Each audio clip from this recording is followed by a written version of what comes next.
and welcome to the MBOM podcast, where you'll learn to master the business of yoga. MBOM is a proud part of the Wander Barn Podcast Network, and I'm your host, Amanda Kingsmith. I'm a 500-hour registered yoga teacher, a yoga business coach, and a total business geek. Here at MBOM, you'll learn everything you need to know to create a sustainable yoga business by learning from myself and guests from around the world about how they built their yoga businesses, and about how you too can become a successful yoga teacher, studio owner, and much more. All right, let's dive in. Hello, everyone, and welcome back to another episode of Mastering the Business of Yoga. I am, as always, excited and grateful that you're joining me for today's episode of the show. And today on the podcast, I am joined by guest Michelle Leotta. Michelle is a yoga teacher turned health coach, and she spent the past 13 years as a practicing certified health coach while acting as a mentor for health coaches, a presenter at the Institute for Integrative Nutrition, and a partner of Primal Health Coach Institute.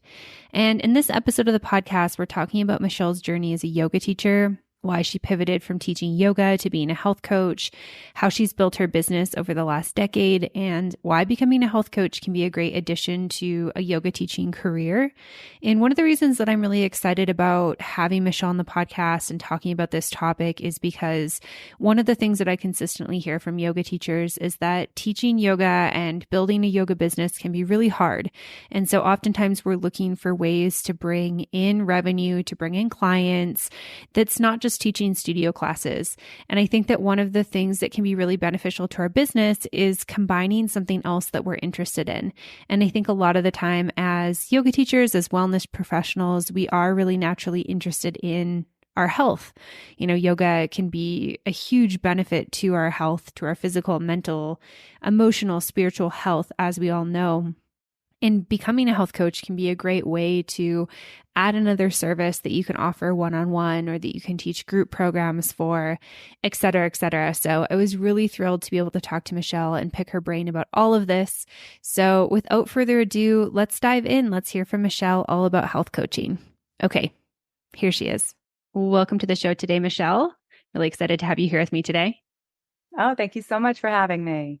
Yeah, absolutely. And where are you joining me from? Oh, I live in New York. I'm about an hour north of the city. Ah, amazing. So still fall there, or is snow fell already? No, still fall. Still very Okay. nice out. Okay, nice. That's awesome. Amazing. Well, I'm excited to dive into your business, your journey, and all that type of stuff. But I want to start from the beginning. Can you kind of introduce me to or share a little bit with myself and listeners how you got into yoga and a bit of your journey with yoga? Yeah, I was like the least likely person, I think, to go to yoga in some ways because I was working in big advertising. I was wearing my high heels, black pants, doing the thing, strutting my stuff through the city streets every day, trying to climb that corporate ladder. I went to the gym like everybody else after work. So I had a moderate interest in taking care of my body, but not much. And I was at the same time experiencing a lot of really strange health issues. I was fainting Oh, in wow. very inconvenient locations like the subway and church and restaurants. So that had become an issue that doctors were shrugging and saying, your lab work looks fine. I was also exhausted all of the time, just dragging myself into the office every day. I went to my doctor many times through the years, mostly over the fainting issue, which came with dizzy spells. If I didn't actually faint, I would be having dizzy spells. It was very inconvenient, all of it. And I was just in my 20s, and I thought, I'm healthy as a horse, like I must have something. I must have mono. I must have whatever, something I caught. And they always just told me everything was fine, everything was fine. And definitely things were not fine. And so when I was about 23 years old, I went back to the doctor and I'm like, I know you told me I don't have mono, but I'm just so exhausted. Can you please check again? I was desperate. And once again, they told me everything was fine. And I was just in tears. I mean, I'm just sobbing in the doctor's office because I have no recourse, no idea where to turn. And the the nurse looked at me and she wasn't altogether kind about it, but she did say, "Have you seen a therapist?" And I'm like, "No, I haven't seen a therapist. Should I see a therapist?" Like it hadn't occurred to me at all. And I went to see a therapist, and bless that therapist's heart, in the very first session, she said, "Have you thought about anti-anxiety medication?" And I'm like, "Do I have anxiety?" Never occurred to me, was not anywhere like, something I could see. But because she said that, I went, "Oh, I think people do yoga for that, don't they?" And I remember she kind of shrugged, like, "Yeah, you could try that." And I'm like, "Well, there's this studio. I walk by it every single day on my way home from work. Why don't I just go? I mean, why don't I just try?" It seemed like the most logical thing to do. So I did. And, you get that like 2-week free pass or whatever. So I signed up for it and I'm like, let's figure this out. Let's see if it works. And I just started going every single day and my life completely changed. I mean, within a year or two, I was doing teacher trainings and I became a mainstay at the studio. And, once you're in yoga classes, as you know, you start paying attention to what's going on in your digestion because you're like, "What was that noise? Weird." So Yeah. I started thinking about my food and really my entire life changed. It was, Hmm. it was an amazing transition. Yeah, yeah. Wow, thanks for sharing that. Did you ever find out like were the dizzy and fainting spells anxiety or like under eating? Like did you ever find out like what they were? Many, many years later, when I was doing a functional medicine training with Dr. Aviva Ram, she was teaching on POTS, which has now become a more common diagnosis. And I believe that if anyone had worked with me back then and had this knowledge, and I think that's probably what I would have been diagnosed with. So, and that is stemming from HPA axis dysregulation, basically means being stressed and filled with anxiety at all times, which I was, but I had no idea that wasn't normal because I was just, like how a fish says, "What's water?" It's just all around and you just don't know. But I believe that's what it always was and solved by reducing that stress and anxiety and changing how I was eating and living. Yeah, yeah. Well, I'm glad you were able to figure that out. And yeah, it's so interesting. I actually said to my husband, I think it was last night or the night before, I was like, it's so crazy to me that people like just some people just don't stretch. Like many people don't stretch. Probably the majority of people on this planet don't stretch. And I just don't know how you can like live in a body that you don't move or you don't stretch. And he's like, well, whatever your normal is your normal. You kind of think everyone else feels that way. So if you don't stretch, and you're not aware of like the fact that you could feel differently, it's like you just don't know what you don't know, right? So it is kind of interesting when it comes to that, where it's like you just think, and probably also working in like big advertising, you probably had a lot of coffee or not coffee, sorry, a lot of Also coworkers who coffee. were, I was going to say, sustaining off of caffeine and, working through lunches and long days and going for drinks after work. And it's just like the environment you're in is also kind of like, hey, this is just normal for us, right? It's like everyone else is kind of doing the same thing. They must feel this way. So therefore, there's nothing wrong with it. Um, so yeah, it is very interesting. And I'm curious for you, did you end up like leaving advertising and going into teaching yoga full time at some point? And if so, what did that look like for you? I did not leave to teach yoga full time, but I did get certified or got my 200 hour and I started teaching yoga on the weekends while I was still working in the ad agency. And then in 2008, I was enrolled at the Institute for Integrative Nutrition to become a health coach, which kind of was like the next evolution of my journey. And I got laid off with all the layoffs in 2008. And it came like this. My boss, who was a dear friend, so he took me aside and he's like, "Listen, it's going to either be you or Adam, the guy down the hall. One of us was going to get laid off. You know, who do you want me to pick?" Basically, he said. But he also said, if you stay, you should know people don't like that you leave to go to yoga class after work. Because in advertising, you're expected to basically live there. And I was like, "Okay, 5 o'clock, I'm going to make it to my 5:30 class. See you, bye." And that was really giving off a bad impression to the higher ups. So I said, "Please lay me off. Let me have that severance package and let me start something new." Because I was just about to step into this idea of health coaching. And I figured between those two things, maybe this is it. This is the universe saying now's the time. But I certainly hadn't planned on doing it like that. I thought it would just be a hobby. Hey, yoga teachers, we're just taking a quick break from the podcast to talk about Offering Tree. If you've been listening to the show for a while, then you've heard me talk about Offering Tree for many episodes for many years at this point. And I've told you all the things that I love about Offering Tree, which is why fellow Offering Tree user Carly B is here to talk about why she loves Offering Tree.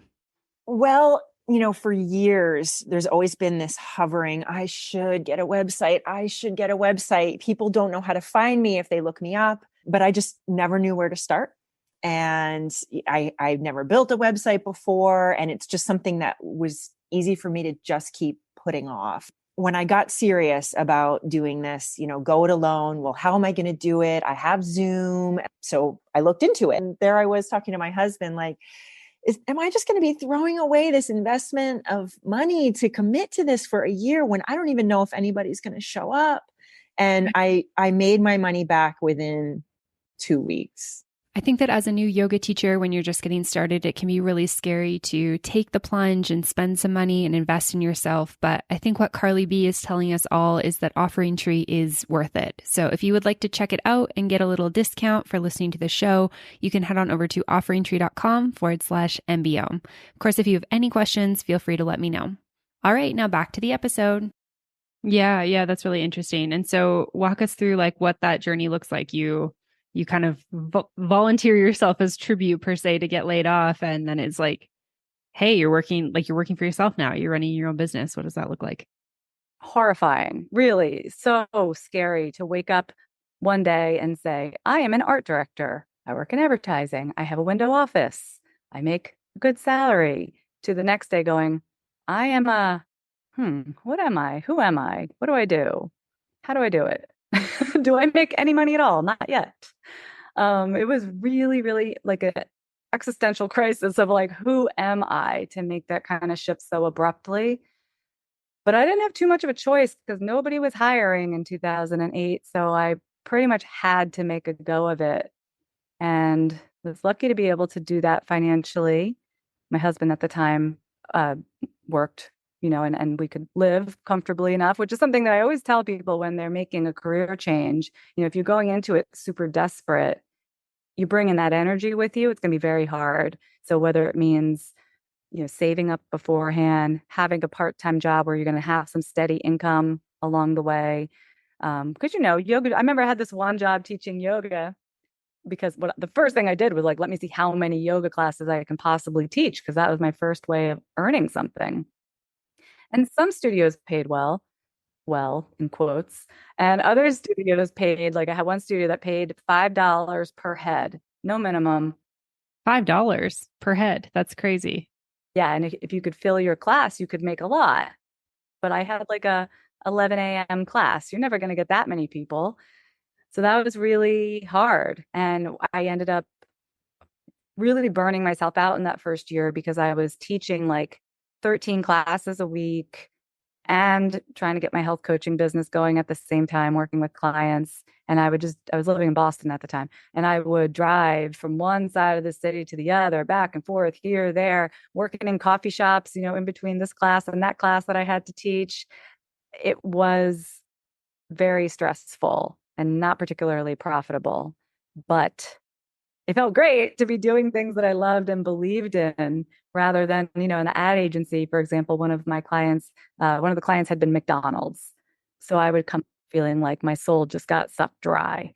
So it was very invigorating. How can we entice the children to really want these chicken McNuggets so that parents can't say no? Right. How can we sell more McGriddles? Like my heart was not there. So it felt really good to do something where my heart was totally in it. Yeah, for sure. That's amazing. I feel like it's interesting because as you were talking, I was thinking about, and this is kind of how I started with teaching too. It's just like the hustle of like running around a city, teaching at a bunch of studios, feeling this like dichotomy of both like very fulfilled, but also very like energetically drained. And then also at the end of the month being like, can I pay my rent? And I feel like for me, that was like very much what inspired me to create my business, to create my podcast, was to to figure out, how can I do this sustainably? How can I learn from people who are doing that? And how can I help other people with that? And so I'm kind of curious for you, like, what was the next step with that? Like, did you kind of do the yoga teacher hustle for a while, or, were you kind of, because I'm imagining coming from like well-paying corporate, you're kind of like, hey, this is not sustainable probably pretty quickly. Yeah. I think what I would have done, and then I'll tell you what actually ended up happening. But I think what I would have done is continue to teach, try to transition to more private clients. So I wasn't getting paid $5 a head, try to consolidate classes. Like I only teach on Monday, Wednesday, Thursdays, so that I had other full days that weren't getting broken up, to really concentrate on what I was doing with my health coaching business. Um, because there was steady money in teaching. It wasn't a lot, but it was something, and I wasn't making any money as a health coach in the beginning. So there's that secondary income, and that could have worked. But I got pregnant, and the inside of a yoga studio, the kind of warm, sweaty environment. I mean, nothing made me more nauseous than that in my first trimester. And I had to let go of all of my classes very abruptly because I was like, I will vomit if I walk into a yoga studio. And that was it. Like that was the end. Whereas it could have been very helpful as some level of income as I moved forward. But I was so lucky to be part of the yoga community. My health coaching business kind of picked up where the teaching left off, where I started to do programs and workshops within the studios that I used to teach at, when classes were not going on and they weren't sweaty and making me feel nauseous. And then also after I had my baby. Yeah, for sure. Yeah, it's kind of wild, like the sensations you experience in your first trimester of pregnancy. It's like, I remember trying to explain it to my husband when I'm like, can you get me like XXX thing out of the fridge? And he's like, you can't do it yourself. Like it takes literally 10 seconds. I'm like, the smells coming out of the fridge are like next level. I cannot even explain it to you. He's like, I smell nothing. And I'm like, I get that. I smelled nothing a week ago, but now I smell literally everything. Can you please just help me? Yeah, it's pretty wild. Yeah, I feel like a bunch of like, yeah, just like individuals who like we don't normally smell, but then I don't know, whatever happens with pregnancy that heightens your smell. You're like, I literally smell every single scent of people in this room would be challenging for sure. So I definitely hear you as a fellow mother. And so I'm curious for you, like, did you take time off to like be with your child? Like, talk me through what your business looked like. Cause obviously there's a big transition again with like, hey, I'm just abruptly stopping teaching. I've been working on this.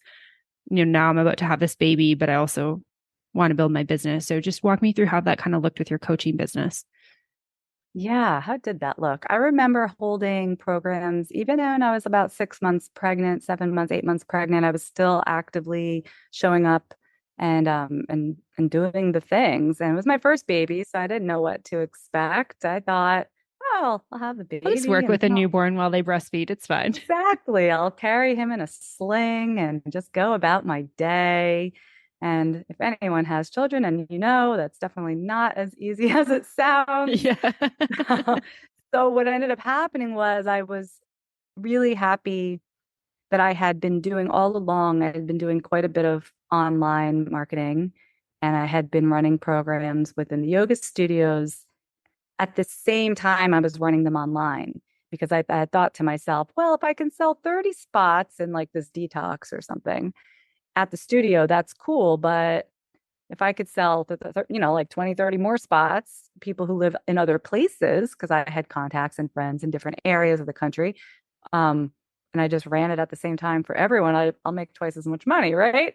So I already was like dabbling in online courses at that point, which is hilarious because it was 2010.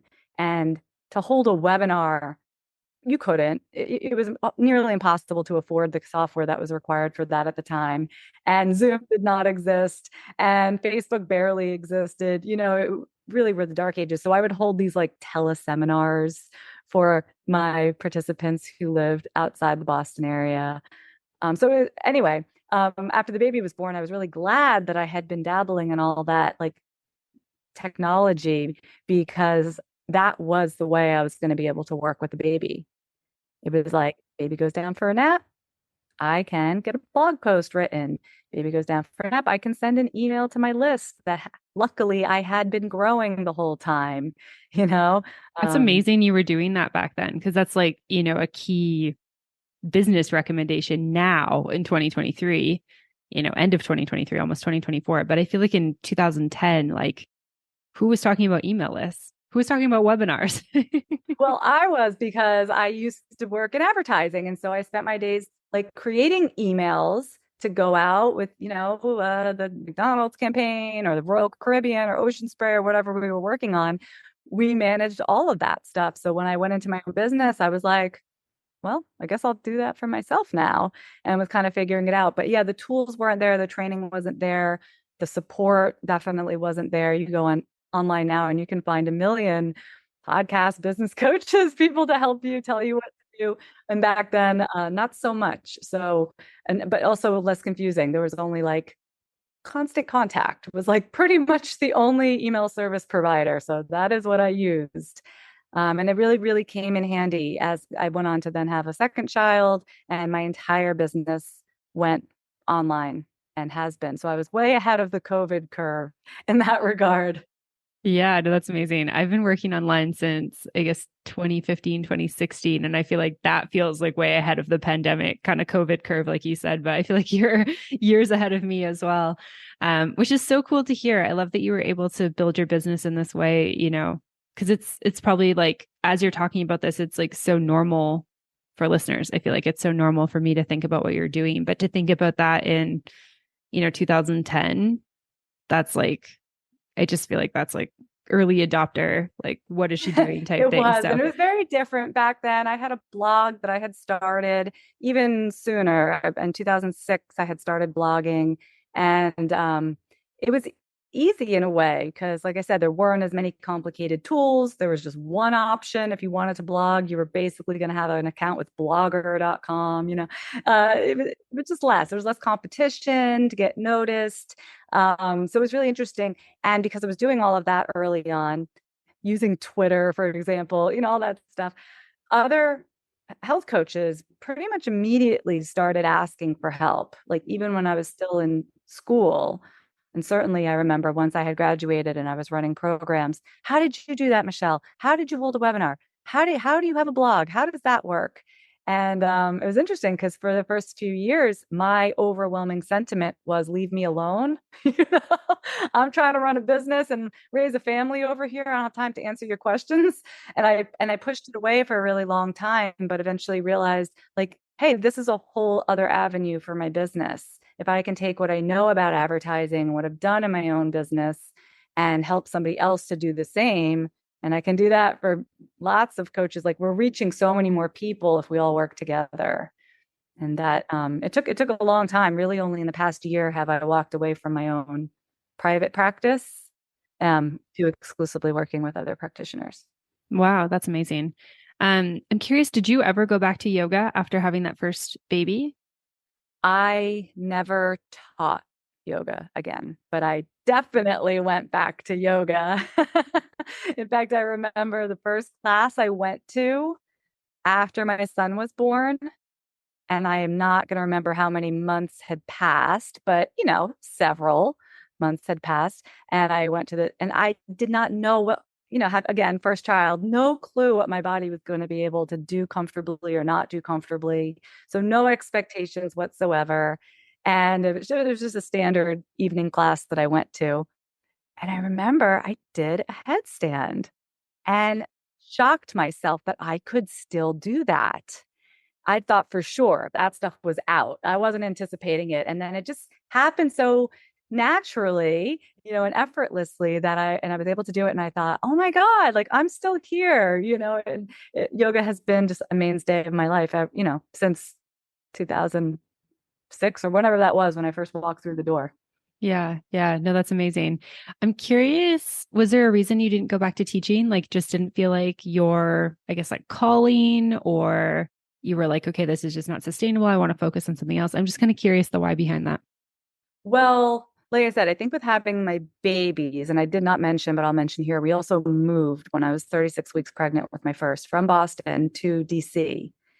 So it was a new place. I didn't know anybody. I wasn't around family, and I didn't have any childcare. So to go teach a yoga class is pretty much out of the question. And I was also outside of my network. It's not like I could just go back to where I had been teaching before. Have to start all over, which is a lot of work when you've got a small child. Yeah, it would have taken extraordinary effort to make it happen.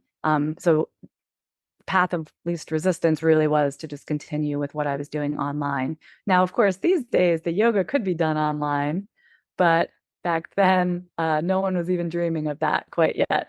Yeah, for sure. For sure. That definitely makes sense. Yeah, I have my daughter she'll be 2 early next year. So I definitely know exactly what you're talking about. Definitely hear you, and have had a similar path with yoga myself. I haven't taught an in-person class, I don't think, since probably like mid-pandemic. It's just, yeah, it's a lot when you're pregnant and then in the early stages of motherhood. There's like so much coordination that goes into like just leaving for an hour and a half, and sometimes it's just not worth it. So I definitely get that. The online portion of things is much easier. So you've been running a health coaching business for like 13 to 15 years, somewhere around that at this point. Amazing. Can you give us kind of the high level overview of kind of what that's looked like from, I know we're talking about the early days back when you're starting webinars without Zoom. What does that even look like? Email newsletters when nobody else is doing that. I'm curious, can you just kind of walk us through how you built your business over the last, decade and a half?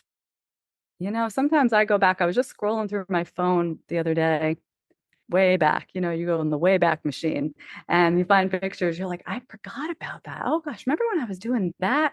Remember when? And I'm like, there have been so many amazing moments in this business. It really has been a long time.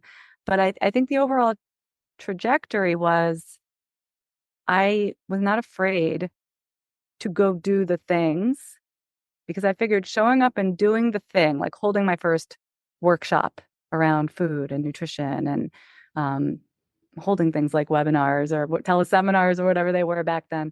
I figured when you do a thing and you do it repeatedly, people just start to assume that you're some kind of expert. Like if I had never written anything before, I didn't have a blog, or I had never really been much of a writer, but I started writing my blog, and they were silly little blog posts in the beginning about topics like flaxseed and other riveting information that everybody wants to know. But I just kept doing it. And when you just keep showing up, everyone, they just assume that you're the person. Oh, there's Michelle. She's a health coach. Oh, she helps people. Oh, she must be very good at it because she's still doing it. And you build a reputation just by virtue of showing up again and again and again and again. So I did a lot of things. I mentioned that I did really burn myself out in the beginning because there's too many things. And I was working like 13-hour days, waking up to teach that 6 a.m. yoga class. And then I'd be with like a private client doing coaching until like 8 o'clock at night. So I really had to learn boundaries along the way. These days I strictly work from 10 a.m. until 3 p.m. when my kids get off the school bus. Maybe I do a little bit more at night after they go to bed. But back then I had no boundaries. And so it was kind of an S show for a while because I was just like, let me just do all the things all the time. And eventually, I think you realize like I have to double down on the stuff that's working. And what was really working for me throughout were online courses. They allowed me the most flexibility.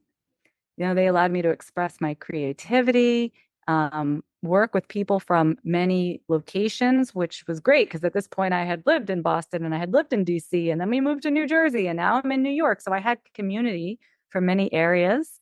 And, over time, the business went a little bit away, starting more with one-on-ones and local workshops and local programs to more and more online and group work, which is much more scalable. And that's been a secret to succeeding financially. Awesome. Did you keep like a certain amount of like private clients as well that you worked with, or did you really try to focus like group coaching programs, online courses, that type of thing? I did keep private coaching throughout, but I wouldn't push it as much. It was more like if someone came to me and asked for it.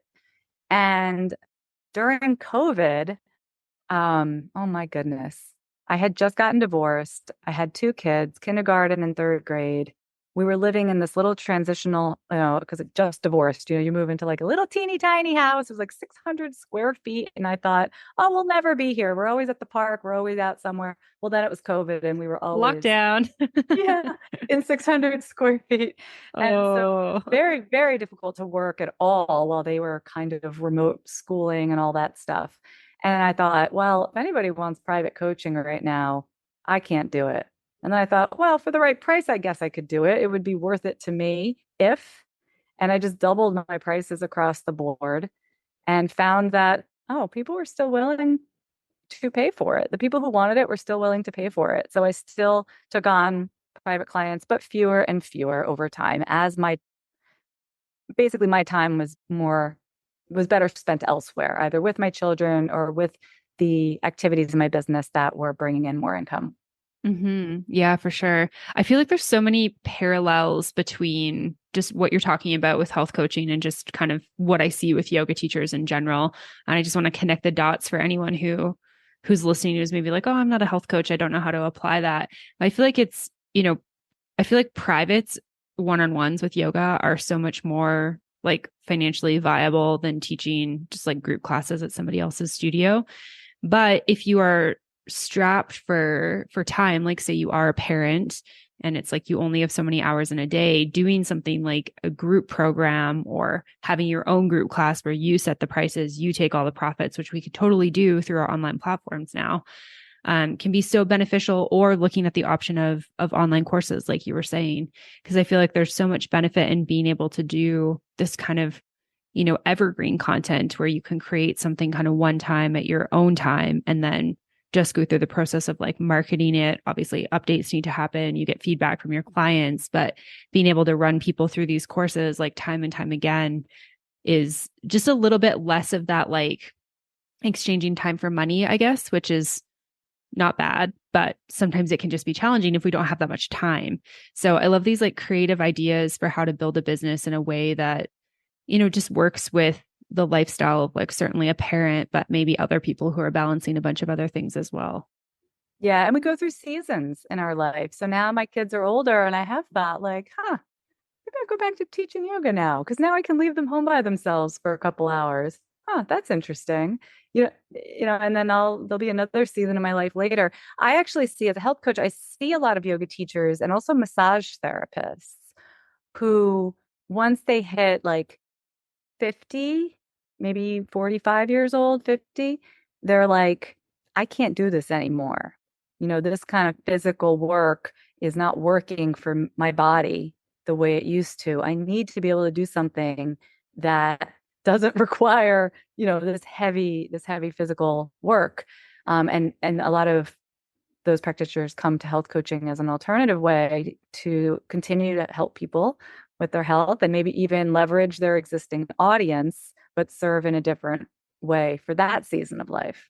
Yeah. Yeah, for sure. I really resonate with the idea of like seasons of life because I feel like for me, like going through the transition into motherhood and especially with my first baby was like, and I was very much, maybe how you were as well. I was like, I don't really know when I'm going to go back to work. And I don't really know like how much, everyone tells you the baby really needs you and takes a lot of your time, but you're like, but do all babies? I don't know. Maybe that won't be my baby. Maybe I'll just strap my baby to myself and I'll keep working. And then, obviously I had her and there's a million things that shift on top of being exhausted, physically, mentally, emotionally. But just, yeah, part of my journey, I think over the last couple of years, the last, I guess, 2 years since I was very pregnant with her was just trying to figure out like, what does this season of life look like? And finding a way to kind of make my business fit with my responsibilities of being a mother. And, I think having your own business can be a real gift to kind of figuring that out while also, there's obviously lots of challenges that come with it too. Per se, I don't know if that makes sense. I feel like that was a bit of a tangent. The part where there's a lot of challenges, yes, for sure there are. But if you can keep a growth mindset about things. I mean, the pandemic was a perfect example for yoga teachers. Some yoga teachers just went, oh no, we didn't hear from them again. And others were like, I'm going to figure this out. I'm going to figure out how to do classes on Zoom. Oh, the music doesn't work. Okay, now what? I'm going to give out a playlist. Okay, are there other platforms available to do this on? I mean, a whole industry sprung up around figuring it out. And I think that's really beautiful and really exciting, because our lives are going to keep changing and the world is going to keep changing. Technology is going to keep changing. So you can do anything you want. You can run an online course in 2010. You just have to go, well, if I had to figure it out, what might that look like? Yeah. Try. Yeah, for sure. For sure. I really love that. One of the things I wanted to ask you, Michelle, is just I feel like there is a lot of, I guess, kind of like overlap between kind of what we're talking about between yoga teachers and health coaching. And I think one of the things I really like to encourage yoga teachers is like, is there a way for you to specialize, or is there a way for you to support the people that you're working with outside of just teaching yoga? And I feel like health coaching feels like so aligned to me in terms of like people who are coming to yoga are probably interested in changing their lives, changing their bodies. And so I'm curious, since you coach health coaches and you work with health coaches, if we can just talk a little bit about, why becoming a health coach is kind of a great opportunity, and maybe from the lens of like, if you're already a yoga teacher, why is this a great thing to add to your business or a great thing to add to your career? Yeah, sure. I mean, what I love about being a health coach is, although the field has become more regulated over the past few years, you really can make it whatever you want it to be. If you really want to focus heavily on nutrition, great, you can do that. But we also have health coaches who barely talk about food at all. And it's much more about spiritual practices and interpersonal relationships and self-care, and like whatever you find to be the area that you are well versed in and you want to share, you can do that. You can really, really personalize it. And just at this stage in the game, and things are changing, anybody can call themselves a health coach. Even if you've never even gone to school to become a health coach, you can just hang a shingle and say health coach. You can't say certified health coach. And that's where some of the regulation is starting to come in. But in many ways, it's still the Wild West. And I have found that refreshing to be able to, like I said, try a thing, work it out, figure out a way, see how it goes, and not have too many restrictions around, like, or anybody telling me what I can and can't do. So, well, again, there are some laws, and you do have to check state to state, especially when talking about nutrition with people, because we have to be careful that we don't go out of scope and start doing the work of licensed medical professionals. Mm-hmm. But still within that, there's just a huge range. And I think yoga teachers are going to bring something to health coaching that's different than somebody who comes from an accounting background. There's room for everybody because people are sick and people need help with their health. The market is well established for health and wellness, and it's just a matter of showing up and being that person who connects. Someone goes, oh yeah, she gets me. She gets what I'm going through. She's for sure. To help me. Yeah, that's amazing. I love your perspective of like, health coaching is like very broad, and there can be everything from like, the physical nutrition aspect, which we should be certified in some way, I think, if we're going to be talking about that, or at least guiding people with that outside of your own personal experience. And then, everything to like more of the spiritual aspect, or helping people with sleep, anxiety, exhaustion, that type of thing. And I think, more than ever, I feel like people are experiencing these things. They're experiencing these types of struggles where they're not sleeping enough, or they're not sleeping well, even if they are sleeping enough. We're on devices. We've got news and media in our ears constantly. There's a million bad things happening in the world. There's a million things to stress about. I just feel like that's kind of the time we're living in right now, which is kind of maybe the dark side of being so interconnected globally. And it's beautiful in so many ways, right? To be interconnected. I live in central Mexico, you're in New York, and it's like, we're able to connect. Like, that would have been so challenging more than a decade ago, outside of long distance phone calls and stuff like that. So there's beautiful things, but I do feel like there is a big opportunity for us to support people in their health journeys. And I love yoga. I think yoga is a great modality and tool for that, but yeah, there's so mmany other aspects to that. So thanks for touching on that. Yeah, you're welcome. And I just thought of a quick story I'll share and we'll probably wrap in a minute. But it all comes back around to yoga sometimes anyway, because I had this one client I met early on at a workshop I did at a yoga studio. She was young, timid, having health problems, had no money, and I did a very reduced rate package with her. She was so sweet, but she was so young. And she said, I don't even know how to afford yoga classes, but I love yoga. I want to do more yoga. And nothing else lit her up. But when she talked about yoga, she got lit up. And so part of health coaching her was figuring out how she could do more yoga. I told her about work study. So she ended up going that route, got very involved. Now she travels the world teaching.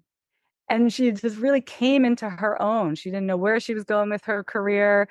She, like I said, she was timid as a mouse. And now I see her online and she's bold and she's strong and she's really stepped into herself. And I'm like, oh my God, that's the best work I ever did with like anyone. And it didn't have that much to do with what she was eating. It just had to do with listening to someone and helping them take that next step. And now to watch her come, just the yoga started it, and it's still in the work in so many ways. And she's a perfect example of that. Oh, that's lovely. Thank you for sharing that. That's a beautiful example of just like the potency of all of that.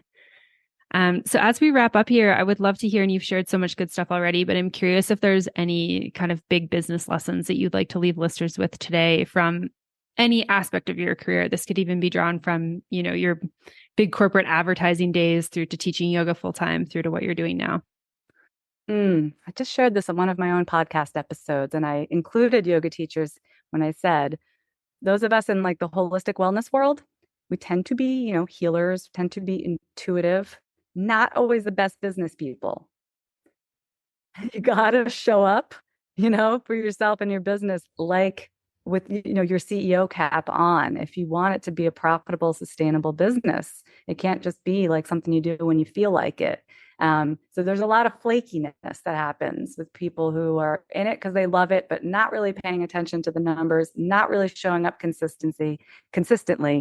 If you want to make a go of this business-wise, please get support around how to show up in your business, marketing, and hold yourself to it like a job, because that's what it is. The flakiness will not pan out financially. Yeah, I totally agree. And I think sometimes we like steer away from, we're like, oh, I don't want the like Monday to Friday, 9 to 5. I don't want that. I don't want a job. But I feel like the kind of realization is if you want to be successful, if you want to be sustainable with this, it's like you do have to take it seriously. You do have to treat it like a job. So definitely love that point. Amazing. Is there anything else you want to share before we wrap up in terms of business lessons?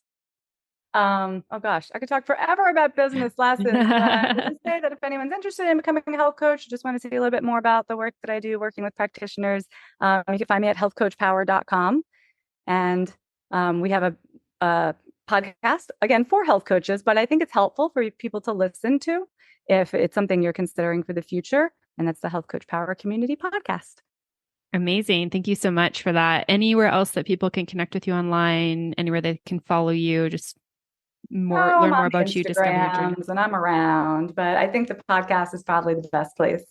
Okay, perfect. We'll make sure there's links to that and whatnot. So yeah, thank you so much. This has just been a really inspiring conversation. It's really cool to, see and hear how you've been able to develop your career over the last, decade plus. So thank you so much for sharing all of that with myself and listeners today, Michelle. Oh, it's been a pleasure. Thank you.